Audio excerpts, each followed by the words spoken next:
اعوذ باللہ من الشیطان الرجیم بسم اللہ الرحمن الرحیم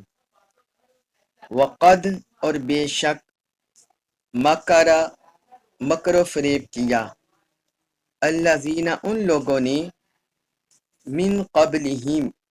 من سے قبلی جو ان سے پہلے تھے وقد مکر الذین من قبلہم اور بے شک ان لوگوں نے بھی فریب کیا تھا جو ان سے پہلے ہو گزرے ہیں فللہ سو اللہ کے اختیار میں ہیں المکرو خفیہ تدبیریں جمیعاً ساری فللہ المکر جمیعا سو ساری خفیہ تدبیریں اللہ کی ملکیت میں ہیں، اس کے اختیار میں ہیں۔ یعلم وہ جانتا ہے ما جو کچھ تکسب کما رہا ہے کل ہر نفس شخص یعلم ما تکسب کل نفس وہ خوب جانتا ہے جو کچھ ہر شخص کما رہا ہے وَسَيَعْلَمُ اور سَيَعْلَمُ جلد ہی جان جائیں گے الکفار کافر کفار جلد ہی جان جائیں گے لمن کس کے لیے ہے عقبہ آخرت الدار گھر لمن عقبہ الدار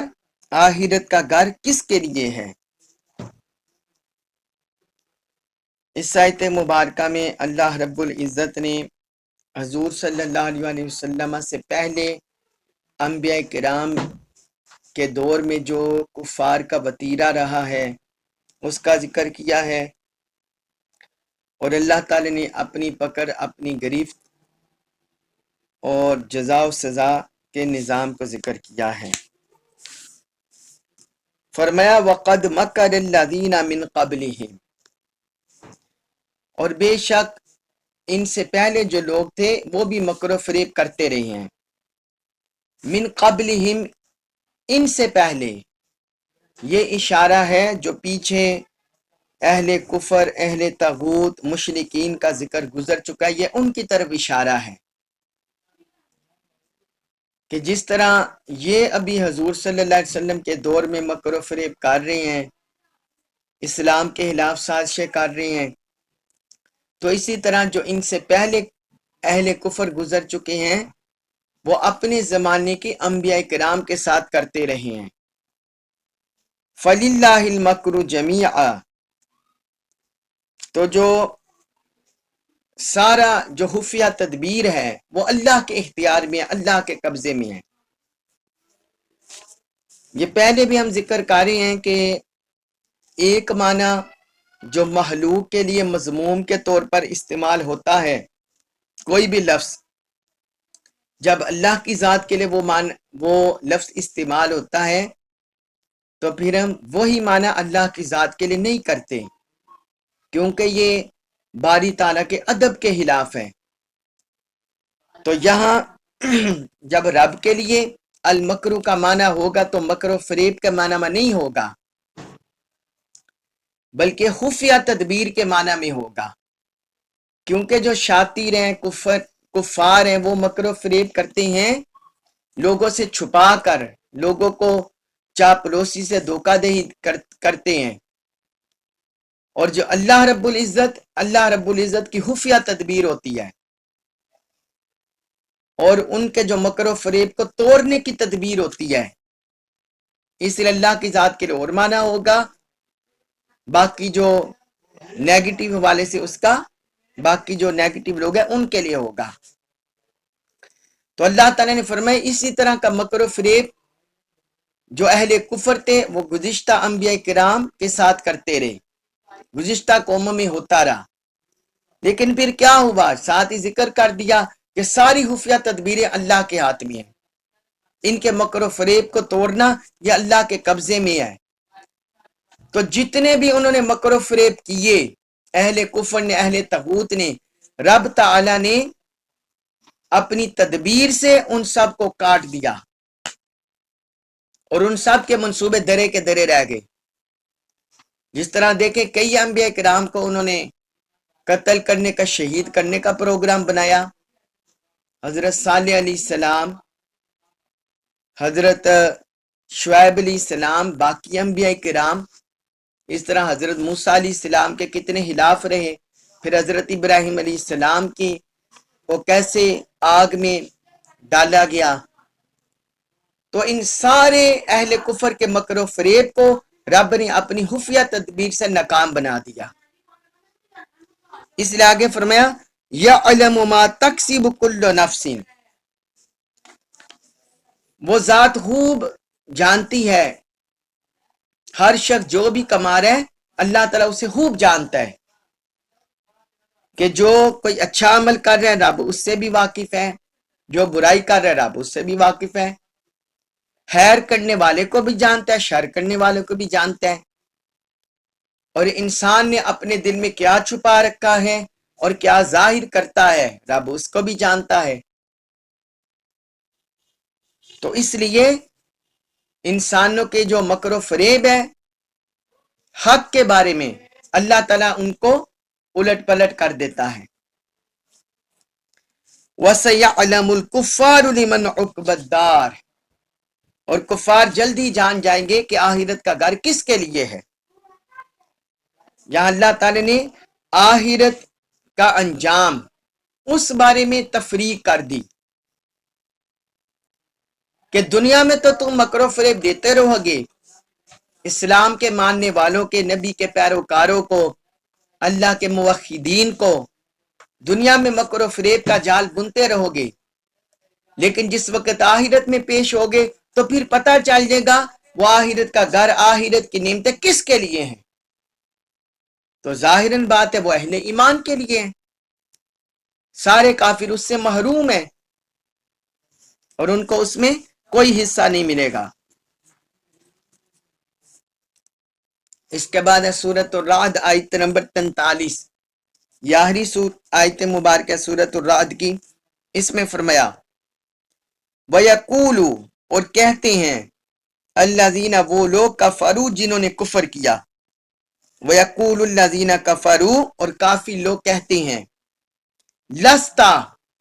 لَسْتَ آپ نہیں ہیں، مرسلن، پیغمبر، رسول،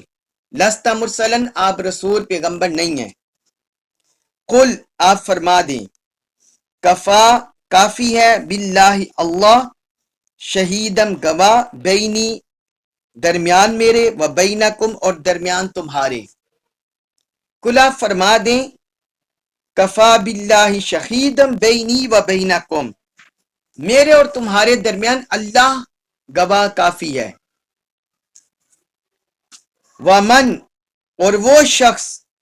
عندہ پاس ہو اس کے، علم، العلم ہے، الکتابی، کتاب کا. ومن عندہ علم الکتاب، اور وہ شخص بھی جس کے پاس کتاب کا علم ہے، جس کے پاس کتاب کا علم ہے. اب اس آیت مبارکہ میں اللہ رب العزت نے ذکر کیا ہے کہ کفار جو ہیں وہ حضور کی رسالت کا انکار کرتے ہیں، ساتھ ہی اللہ تعالی نے اپنے رسول کی رسالت کی صداقت پر 2 گواہیاں پیش کر دی ہیں. تو فرمایا وَيَقُولُ الَّذِينَ كَفَرُوا، اور کافی لوگ کہتے ہیں، لَسْتَ مُرْسَلًا، آپ رسول نہیں ہیں. جس طرح ہم پچھلی صورتوں میں کئی مقامات پر پڑھے ہیں اور اس صورت میں بھی پڑھے ہیں کہ وہ حضور صلی اللہ علیہ وسلم کو بشری لباس میں دیکھ کر، آپ کو کھاتے پیتے دیکھ کر، آپ کو شادیاں کرتے ہوئے دیکھ کر، اولاد ہوتے ہوئے دیکھ کر، اور غمی خوشی کا اظہار کرتے دیکھ کر وہ کہتے ہیں یہ بشری ہیں، یہ رسول نہیں ہے. اس طرح وہ حضور صلی اللہ علیہ وسلم کی رسالت کا انکار کرتے تھے. تو اللہ رب العزت نے اسی کو یہاں ذکر کیا ہے. تو اس سے میں پتہ چلتا ہے کہ جو بندہ بھی، جو شخص بھی حضور کو بشری لباس میں دیکھ کر آپ کے مقام رسالت کو یا آپ کی فضیلت کو، آپ کے مرتبہ کو جھٹلاتا ہے، وہ کفریہ روش پر ہوتا ہے، وہ اہل کفر کی راہ پر ہوتا ہے. اہل ایمان یہ وہ ہوتے ہیں جو نبی کی ذات پر، رسول کی ذات پر اعتراض نہیں کرتے، بلکہ ان کے مقام رسالت اور ان کے فضائل خصائص کو من و عن تسلیم کرتے ہیں، صدق دل سے تسلیم کرتے ہیں۔ پھر آگے اللہ تعالیٰ نے فرمایا قُلْ كَفَى بِاللَّهِ شَهِيدًا بَيْنِي وَبَيْنَكُمْ، اے حبیب آپ فرما دیں کہ اللہ کافی ہے میرے اور تمہارے درمیان گواہ، اللہ میرے اور تمہارے درمیان گواہ کافی ہے۔ دو شہادتیں یہاں ذکر کی، پہلی اللہ تعالیٰ نے اپنی شہادت ذکر کی کہ میرے رسول کی رسالت کا انکار نہ کرو، میں اس پر گواہ ہوں۔ اور اللہ کی گواہی ہمیں کیسی پتہ چلے گی؟ جو اللہ تعالیٰ نے اپنے حبیب کو معجزات عطا کیے، معجزات عطا کیے، کیونکہ معجزات وہ ہوتے ہیں جو اللہ تعالیٰ کے نظام کے خلاف، جو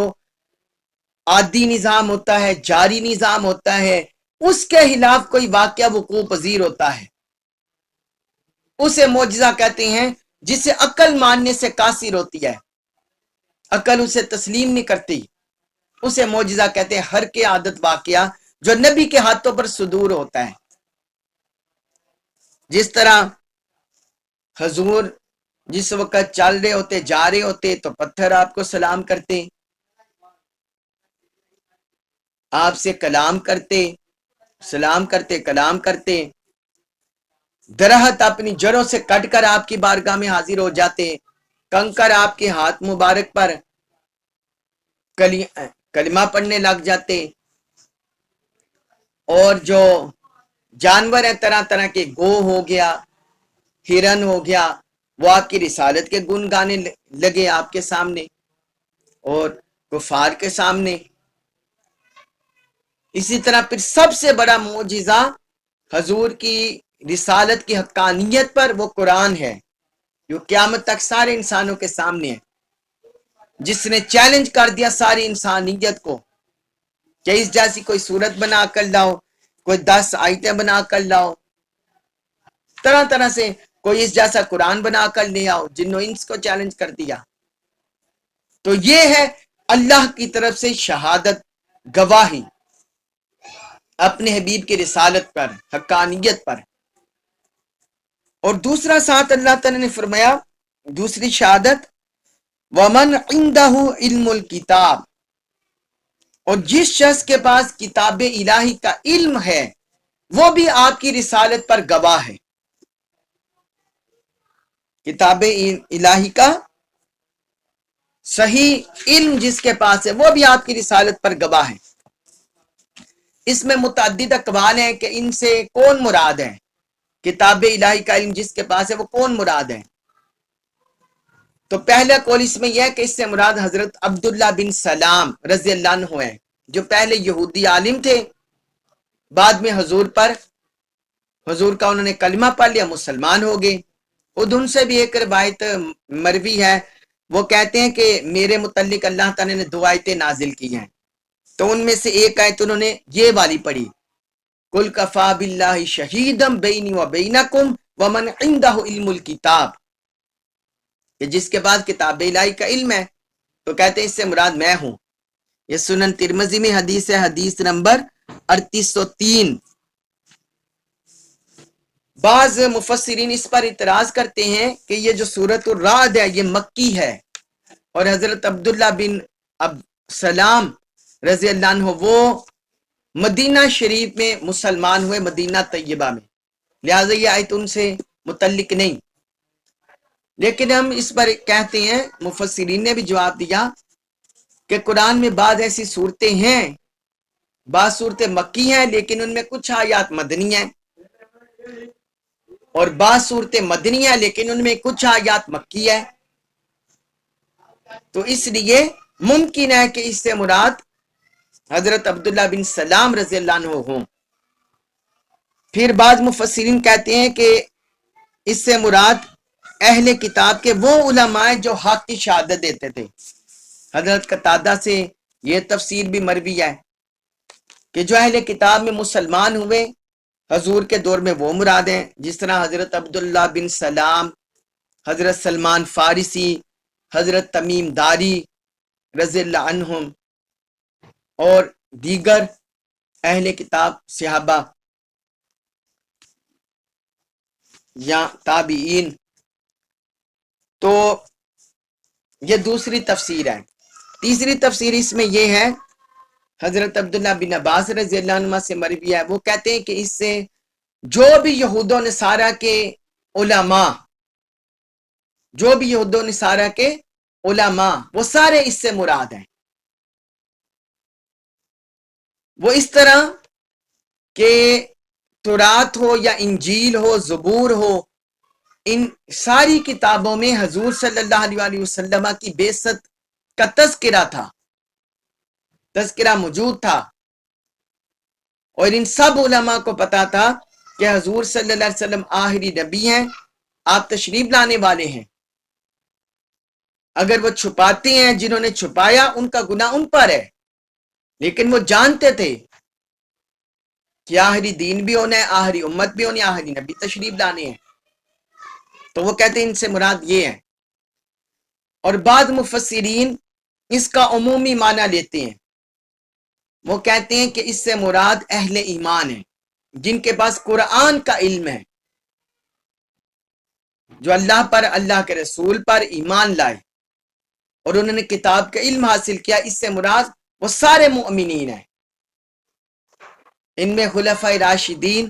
سیدنا ابوبکر صدیق، سیدنا عمر فاروق، سیدنا عثمان غنی، مولا علی شیر خدا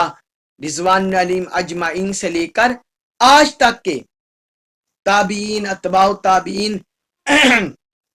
پھر مفسرین، محدثین، فقہا، آج تک جتنے بھی علماء، مشائخ، فقہا تشریف لائے، وہ سارے اس سے مراد ہیں جن کے پاس کتاب الہی کا علم ہے، کہ وہ اللہ کے رسول کی معرفت پا گئے، انہوں نے جان لیا کہ حضور صلی اللہ علیہ وسلم کی رسالت برحق ہے. تو اس میں ان سب کی گواہی شامل ہے. تو وہ اس کا عمومی معنی یہ مراد لیتے ہیں.